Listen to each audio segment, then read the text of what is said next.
10 seconds will be live.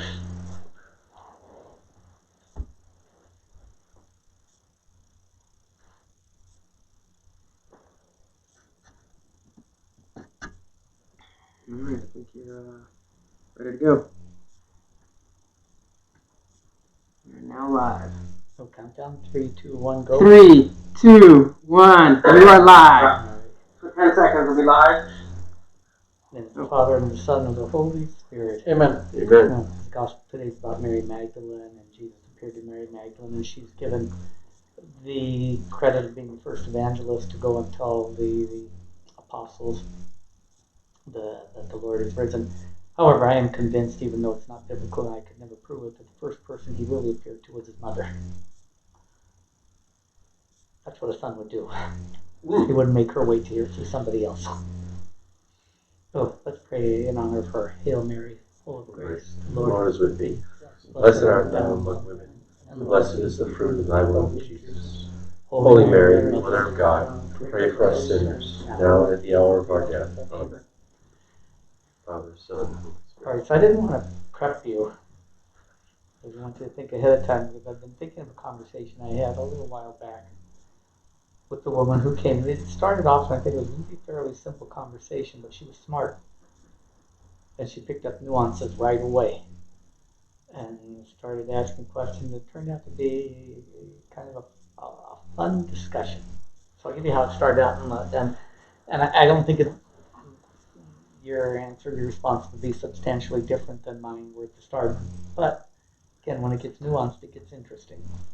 So she came out and said, well, I wish I could remember how many years it was. I've been married for X number of years. It was somewhere between 5 and 10.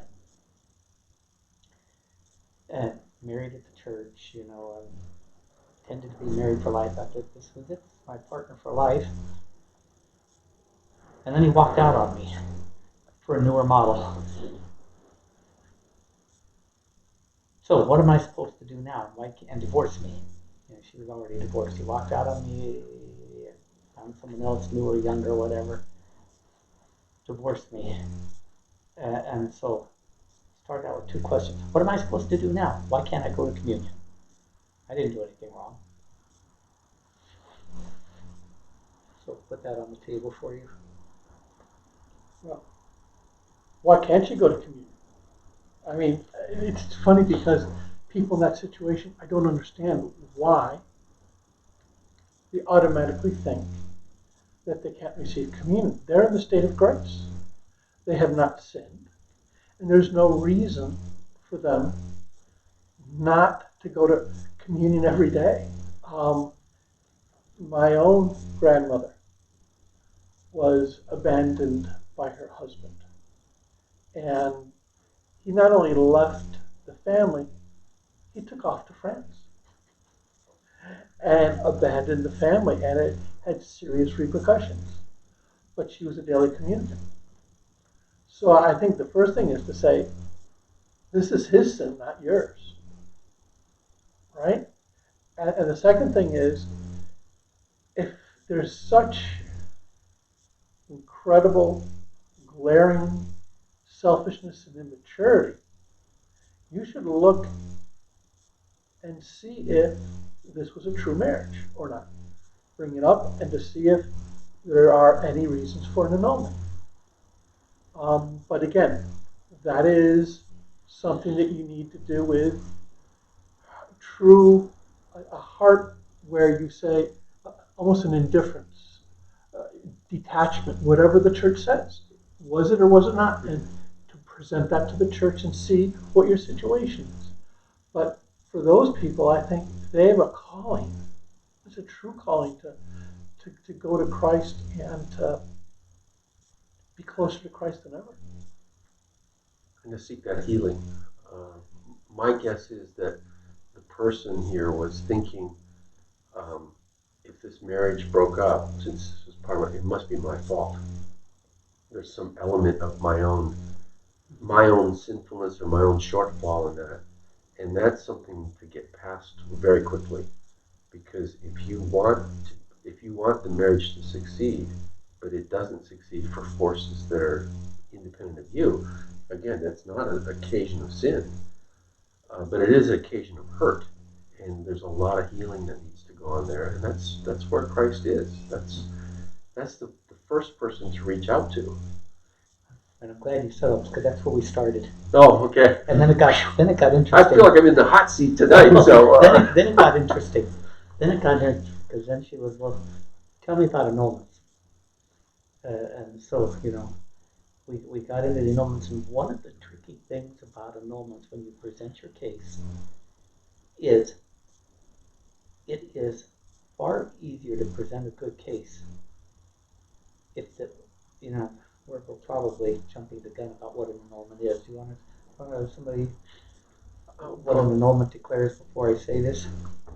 Sure. Well, the church views marriage fundamentally as a contract. It's a covenant. It's a sacred covenant between two persons with God present at the center of it. And it's made to be a contract that requires you to have capacity, meaning that you are able to enter into the contract. You understand what the contract is all about, the elements of the contract, and you intend to perform it. If those factors that we call, for lawyers, called the formation of the contract, if those factors are not present, then the contract is voidable, meaning that it can be set aside so it's no longer in effect. And the church studies those relations, but especially the formation of the contract of the parties, to see whether they were suited to be able to enter into a lifelong covenant like that. Was there some essential element that you have to have, and without which it wasn't real? What are the essential elements? Was there an essential element missing? Mm-hmm. From either party, or from their intention, or from their freedom, or? Well, they have to be able to. You can't be married Nope. when you enter into a marriage. That's one. You have to be mentally healthy so that you can actually understand the significance of the commitment. You can't be under the influence of drugs. These are all things that they're sort of obvious when you think about them. But it's only later in life maybe you realize that you entered into something with a lot of haste. Well, as a seminarian, and going back in the 70s, it seemed to me that there were a lot of annulments going on. And I just said to myself, what a travesty. Is this Catholic divorce? And I was sort of, in my own mind, a little bit harsh. And then I started doing marriage preparation. And we had a program that was 4 days long, a very, very long program. And I began to see that these young kids had no idea what marriage was. And I used to throw out, hey, you're making an unconditional commitment to each other. How many think, are you ready to do that? And they all raised their hand. I said, well, let me throw out some conditions. What if this and this and this and this and this happened? How many of you would still be there? And like 20% raised their hands. I'm going, wait a minute. Well, we just said it was unconditional love. Well, so many concepts they don't even understand today. And there is so much hurt and psychological hurt and so much that now I understand that a lot of times there are grounds, especially today. And I made it my life to help these marriages, but we got to do a better job right from grade school and high school and mentoring these couples to the essence of what marriage is.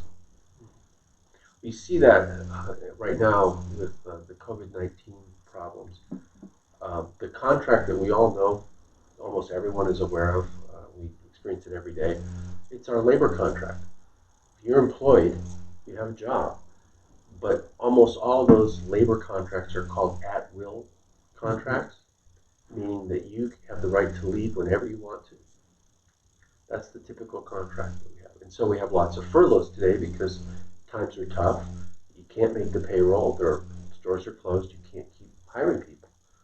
Marriage is meant to be different. And I've yet to see anyone who ever went to a church wedding and had their wedding vows. I promise to be true and faithful to you in good times and in bad for as long as I feel like it. No one wants to get married like that. And yet the law, our civil law, treats marriage as being an at-will termination. And that's the disconnect right there. Yeah, what do they call it? No fault divorce. Right. Okay, so we Tell us a story here. I'm going to give it to you in pieces as we go on. We started talking about annulment then, and what it meant, and for the marriage to be sacramental. Then, if there's a defect present at the time you get married, then the marriage is not sacramental. So we start looking for what the defect would be. But see, the tricky thing with annulments is it's always far easier to present your case if the defect is in you. Yep. Instead of the other person, because the other person denies it. Interesting. Yeah. Then you're in trouble.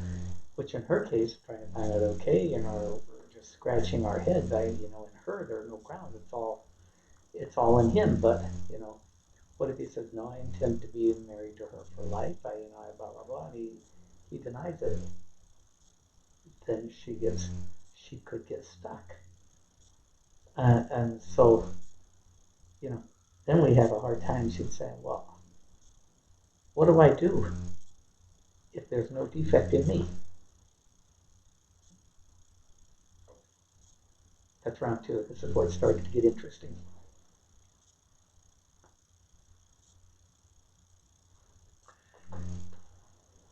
For me, the problem always the kids. Oh, yeah, they didn't have kids yet. Okay. That eases the burden. That definitely eases the burden.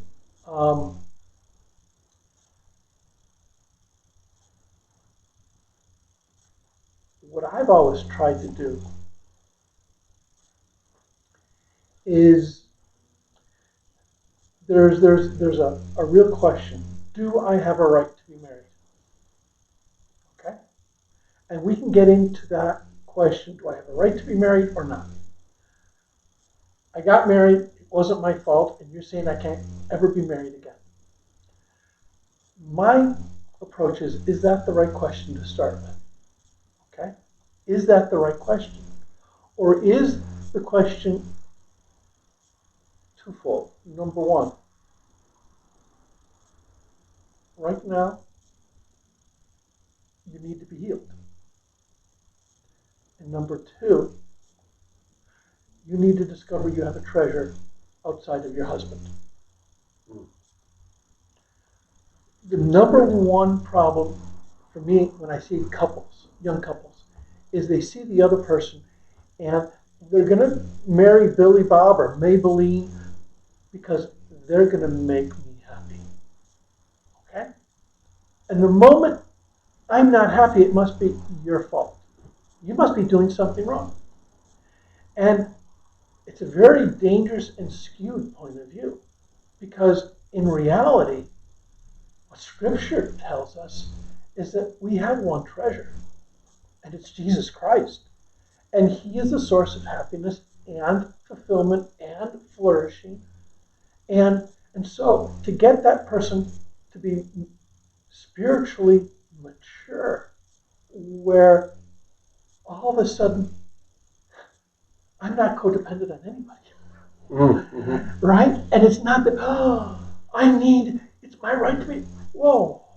No, you're a complete person now because of your relationship with Christ.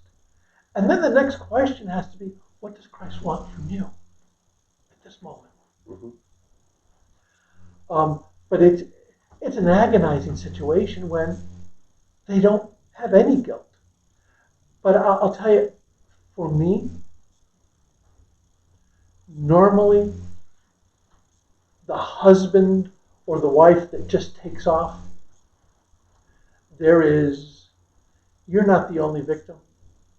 And if you go around and you talk to the family and you can get a pretty good idea of the narcissism or the immaturity, but you have to be willing.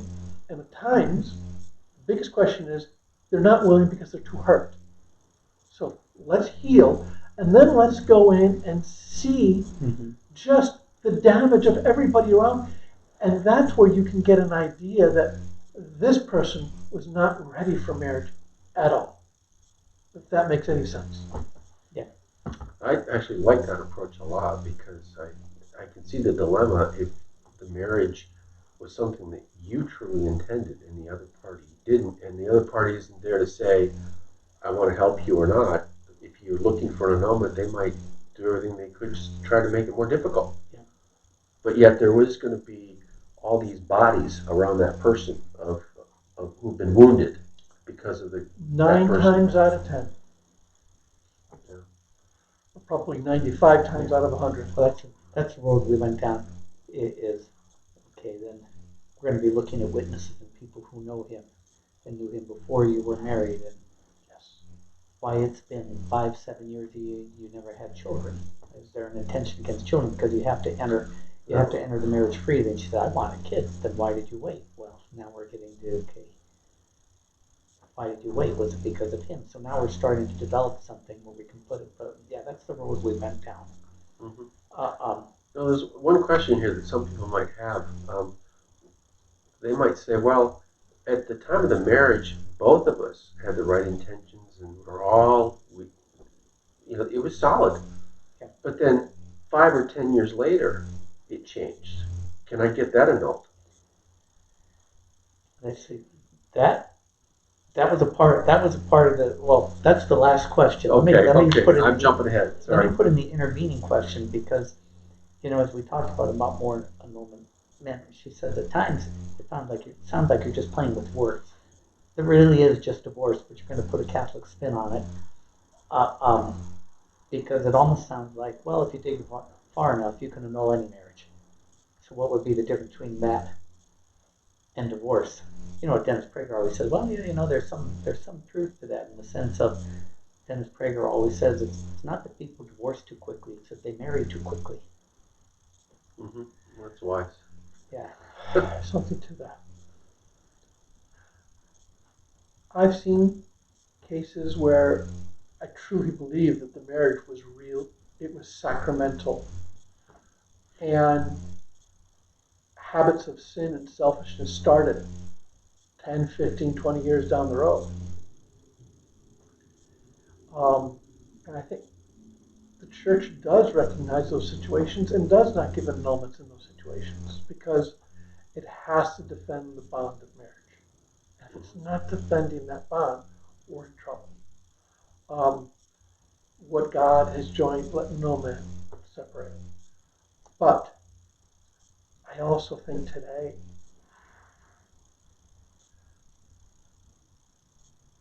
there is so much immaturity and hurt and ignorance and I think what the church is trying to do is to, and Pope Francis has talked about this, we have to do such a better job at preparing our people for marriage so that they don't get into the situation, because in this situation there is hurt and trauma that's hard to heal. And so the church, when it says we want to help you prepare for marriage, it's not like it's a checklist. It's our heart goes out and says, hey, we want to help you avoid so many roadblocks, and we want to make your life easier and much more fulfilled. Well, tell me this, in the marriage preparation that you're aware, have there been couples that have been presented, we want to get married, we're going through the program, and you say, hold on, this is not right? Well, what I've experienced was about 8 or 9%. After the 14 talks, they went, I don't think we're ready. Or, in the discussion question, they got into such arguments. Just the question, how do you see God? we've never talked about that. Do you know how many times I heard that? It blows me away. You've never talked about it? No. Some of the most fundamental things they've never talked about. So all of a sudden, you force them to talk. You have a talk, and then 6 or 7 questions that they need to speak amongst themselves. Uh-huh. The amount of fighting that goes on in these, and it's on purpose. Where let's bring it out, and so either they go to counseling or they break up. So I feel really good. It's twice in 30 years have I said to somebody, Father, can you do our wedding? I said, no. You need counseling first. I've done that twice. That's good though. That's good because that kind of experience I think is life changing for them. I remember going through that. This is going to be our 35th wedding anniversary coming up in August, but I still remember going through the wedding preparation time, and we had the array of questions and back and forth. We didn't really have any surprising answers. We knew each other very well, but it was still good to have that, and then have a priest present as we have that discussion, because it helped to structure the conversation. Yeah, what you were just talking about sounded very similar to the Engaged Encounter weekend, where there are 12 to 15 talks and so forth, and you have to answer questions separately, come back and compare answers and so forth. And they say normally it's not unusual for 40 couples on a weekend for 3 or 4 to postpone their wedding, because they realize over the course of the weekend, meeting with married couples and a priest, Friday, Saturday, Sunday, that they're not ready, which is the 8 or 9%, up to 10% that you said might delay. Yeah. It's the same process when we send couples to Engaged And Encounter. that's a good, healthy thing because it's based upon that self-knowledge. Okay, we're not ready now. Yeah. Let's get ready. But that word self-knowledge, I have seen self-knowledge, the amount of self-knowledge since 1990 when I started, go down exponentially. That is one of the major problems. People don't know themselves. It's very scary. And so you need to probe and throw things out. Because how can you enter into a contract which has reciprocal rights and obligations if you don't know what you want? Reciprocal obligations. I don't have an obligation here. I do whatever I want. Obligation? No, I'm independent. I mean, just philosophical terms that we talk about. Freedom, obligation, all of these things. And they're coming from a world of rugged individualism, and it's a contract, and it's, we're going to make each other happy, but there are no obligations. There's not even obligations of friendship. And that's how superficial they can go into this. Mm-hmm. And you go, we're culturally in trouble. We need to put some Band-Aids on there and really do some remedial work and not assume they know very much. But they come in with prejudices just to say, you two are complementary and you both have different types of needs. That's sexist. Did you know that? That men and women are different is a sexist comment. That's where so many are coming from. Well, in fact, it is a sexist comment because it's based upon sex. But without being disparaging. Yeah. The whole complementarity of man and woman, they can't wrap their heads around. It's fascinating. Okay, I can't say anything without being crude. So, yeah, so I'm gonna have to. Oh God, I will will tell you though, for the couples that I work with, because the diocese offers two programs, the Engage Encounter Weekend or the one-day program, which is 8 hours. I don't allow any of my couples to go to the 8 hours because I've been to both. I've been on both, and the 8 hour program is traffic school. It's not that the material is bad, but and there's clock watching. When is it going to end? And having been involved with both, I don't know. It's just a hoop you check off if you're going. You can't prepare anybody in 8 hours, No, you can't. especially today. It's almost a disservice, I think. So anyway, after going through all of this, we got to the final thing. Her key question was, we discussed it, and we even went over, she, like I say, she's a smart cookie, and she was, well, based on that concept of marriage and what marriage is as the covenant and so forth, wouldn't we say most of the marriages in history were not sacramental just because they were arranged or you didn't have a choice or whatever? So that's all, I don't want to put today's standard on the past, but you could make a case for that, but they stayed together because historically you had to if you wanted to survive. But in any case, her final question, though, was, well, let's suppose that I can't get the annulment, that the marriage was sacramental, and then he walked out on me, and there's nothing I can do about it because he's with somebody else now. I'm a young woman, and I want to raise a family. Is the church telling me that I have to spend the next 50 years alone?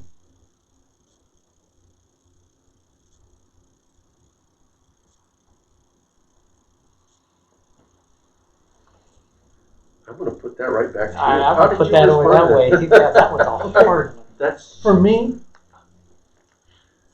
I think it's really important not to jump to conclusions in counseling, in marriage counseling, in spiritual direction. If we don't go step by step, we look up and we say there's 100 steps up there. I'm never going to make it. I'm not even going to try. There's an easier way. Focus where you're at and what you're doing. Ajikodaji. Focus on healing first. We have no idea what the Lord has for you. We have no idea His plan. So right now, we want to have a map. And we want to know every curve in it and every street that we have to take. And the Lord, the one thing He asks is trust in Him. So to have this healing, and 9 times out of 10, when there is a situation like that, when there is a need for an annulment, all of a sudden people come up and it happens. I also see that so many people who say, I want to have children, I want to have family, I want to. Well, do you know what? I know at least 10 or 15 young women who are some of the most virtuous women I've ever met. And they're single. Because they've had standards. They're not going to sleep around, they're not going to do all. And they're successful, and they would die to have a family. Now, are they going to turn around and say, well, God, I blame you for this? Or are they going to turn around and say, you know something, I'd love a family, I'm going to be open, but right now, I'm going to work on my relationship with God because He's my treasure. And so we want guarantees. And if He didn't give His mother a guarantee and said, hey, or the apostles, they didn't get a guarantee. They didn't get guarantees. They went in, but the essence is He my Lord? Is He my Savior? Do I trust Him? And let's work one day at a time. And so with these young single women in their 40s or 50s, some of the happiest people I've met. And they're fulfilled. And I do a lot of marriage counseling. And I laugh because, they go, oh, there's this deep, deep longing to have this family. And, at times I just, think, what did I do wrong? And I'm saying to myself, well, I've seen 6 couples before you. You're so You're so lucky. Yeah. Well, again, but marriage can be beautiful, can be awesome. And it's always going to be challenging. But I think the church always has to say, are you asking the right question? And let's get the right focus that'll set you free right now. Again, outside of that, I think we get into real trouble.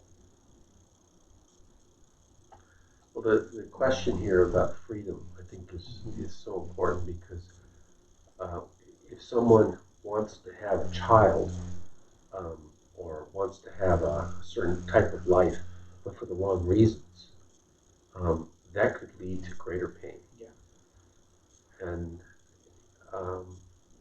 there are some people who want to have the child because it's part of something that you should do. Yeah.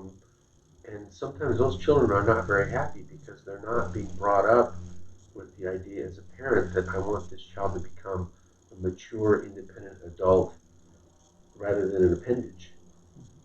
And in those situations, having that maturity before you bring children into the world is really a healthy thing to do. Well, that, where she and I ended up, because that's a tough question. Toughest one I've heard tonight. Yeah, for the next 50 years alone, the truth is,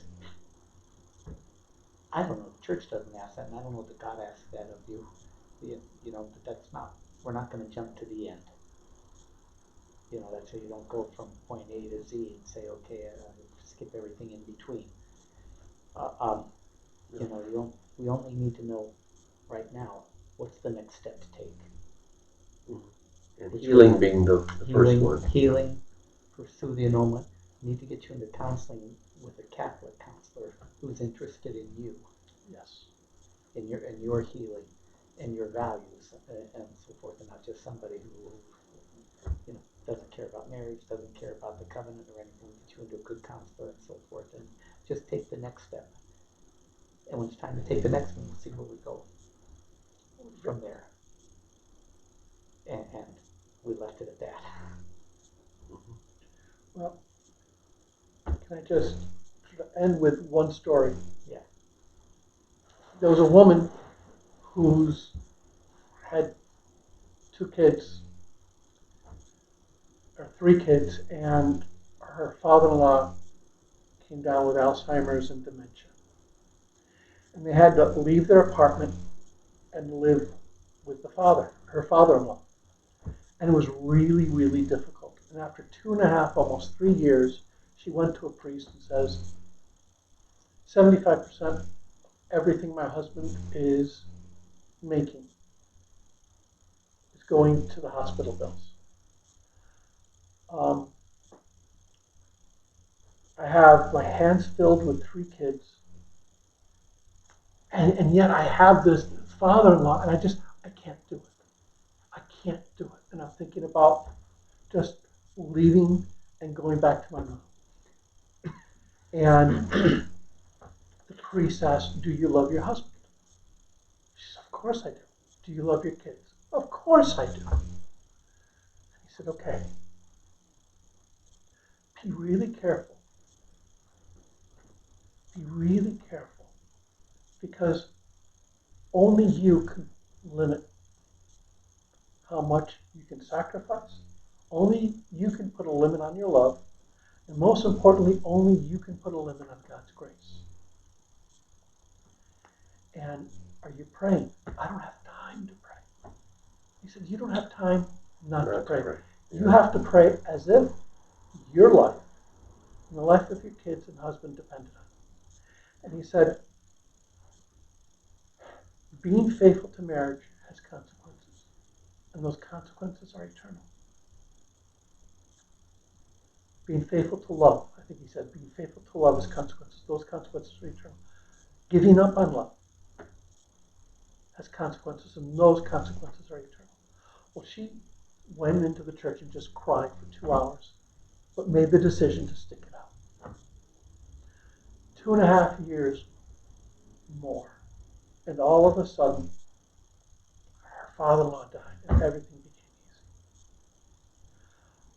30 years in the future, she was walking down the steps of St. Peter's Basilica, and she turns to her husband and says, "Thank God I never left you." And he said, "Thank God." And all of a sudden her kid said, "Mom?" And they went to the Borgo Pio. There was a little cafe there, sat down, had a cafe, had a little coffee there, and I said, "Mom, what are you talking about?" She said, "Well, I usually don't talk about this, but for 5 years I was in a situation where I didn't think I could do it. And I started to pray as if everything depended on God. And I got through it." And she said, "Today, they went to a Mass, Pope John Paul II.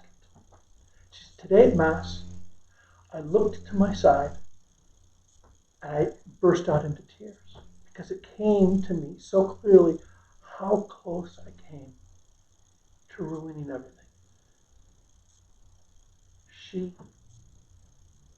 Her daughter's a nun.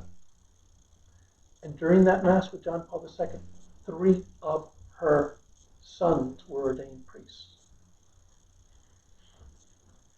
And Quite an example she and her husband set for those children. Huh? yes, what marriage is. So And would I know any of those priests? you would. It's my mom and dad. Yeah, Yeah. that's my mom and dad. So, but that made such an impression on me because we think, oh, you have 4 boys. It must have been easy. No. There's always difficulty in life. Life's difficult. Mm-hmm. And that's what separates the covenant from the contract. yes, Because the contract, and we have that in law, if a contract is not good for you anymore, we have what we call efficient breach. You can walk away from that contract. You might have to pay some damages, but you're out of the contract and you can move on. I use Judge Judy. But, Judge Judy deals with contracts. You break it, it costs you money, Right. but then you're done. But then you're done. Covenant is not like that. Right.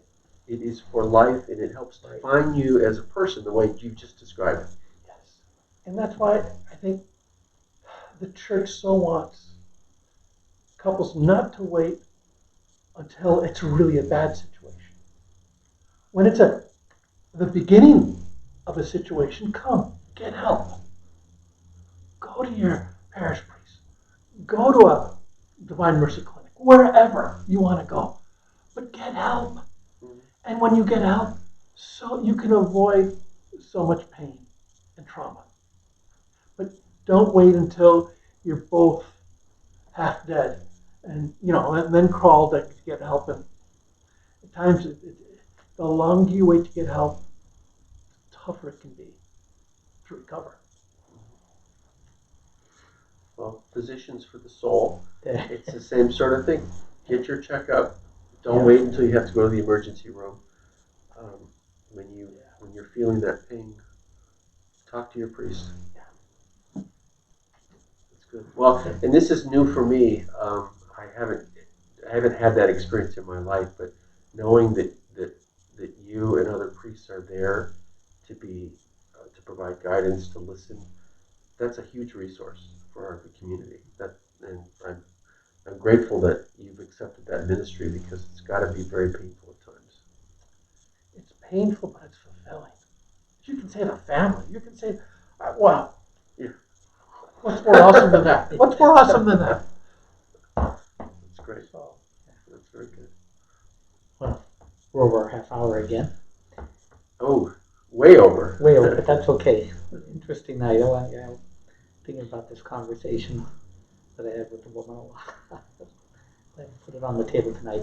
So tomorrow night, you'll have the topic tomorrow night. You don't Okay. have to say what it is. Can I make it a surprise? Sure, Okay. absolutely. All right. Put us on the spot. Let's again. Yeah, again, I've been thinking about Jesus appearing to his mother. You know, the Filipinos have this beautiful Easter morning, like a dawn celebration, break of dawn, where they'll start out men on one side and women on the other side with the statue of Mary and a statue of Jesus. And they pray the rosaries, they're processing on opposite sides of the church or whatever, and then they come in the two opposite doors of the church and come up the side, and finally the two statues meet. Jesus meets his mother at the That's dawn, at beautiful. dawn on Easter Sunday. Yeah, the first one What an that he image. went to. Yeah, so we don't do that here yet, but you know, after doing the Easter Vigil Mass and getting to bed or whatever, you know, then you have the little celebration with those who were baptized afterwards, and you get to bed sometimes between close to 1 o'clock, and then you have to be up at 4 for the 5 a.m. Mass again. But it was well worth it. Mhm. Well worth it. It's such a beautiful celebration. Hmm. But anyway, we're going to focus on Mary, so let's pray one more Hail Mary. Hail Mary, full of grace. The Lord is with thee. Blessed art thou among women, and blessed is the fruit of thy womb, Jesus. Holy Mary, Mother of God, pray for us sinners, now and at the hour of our death. Amen. All right, good night. See you tomorrow. Good night now.